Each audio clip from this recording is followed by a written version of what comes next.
ఎడార్లు సెలయేర్లు జనవరి 24వ తారీఖు.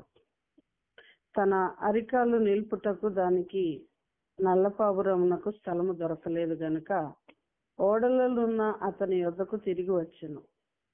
సాయంకాలమున అది అతని యొద్దకు వచ్చినప్పుడు త్రుంచబడిన ఒలీవ చెట్టు ఆకు దాని నోట నుండెను.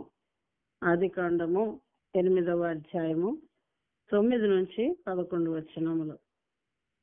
మనకి ప్రోత్సాహాన్ని ఇవ్వకుండా ఎప్పుడు తొక్కిపట్టి ఉంచాలో, ఎప్పుడు సూచక క్రియనిచ్చి ఆదరించాలో దేవునికి తెలుసు. ఏది ఎలా ఉన్నా ఆయన మీద ఆధారపడడం అన్నది ఎంత ధన్యత. ఆయనకి మనం జ్ఞాపకం ఉన్నామనే రుజువులేవి కనిపించినప్పుడు ఇదే మన కర్తవ్యం. కంటికి కనిపించే సూచనలన్నిటికన్నా తానిచ్చిన మాట మనల్ని ఎప్పుడూ గుర్తుంచుకుంటానని ఆయన చేసిన వాగ్దానం ఎక్కువ నమ్మదగినది, ఎన్నదగినది అని మనం గ్రహించాలని ఆయన ఉద్దేశం.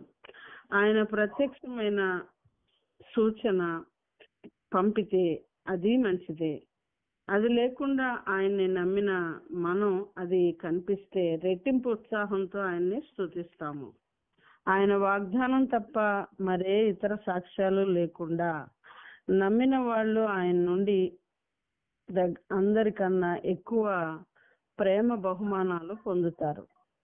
తుఫాను మబ్బులు చుట్టారా కమ్మితే, పరలోక స్వరం మోగబోతే నమ్మండి, ఆయన మీ ప్రార్థనలన్నీ వింటున్నాడు. దుఃఖం, శ్రమలు, బాధ దగ్గరైన, అతి చేరువైన, ఆత్మీయులు దూరమైన స్తుతించండి, ఆయన నున్నాడు మనకి. దారి కష్టమైన, బ్రతుకు నిష్ఠూరమైన, భయంతో మన కళ్ళకి మసకలు కమ్మినా చెంతనున్నాడు, చేతిలో చెయ్యి వెయ్యండి.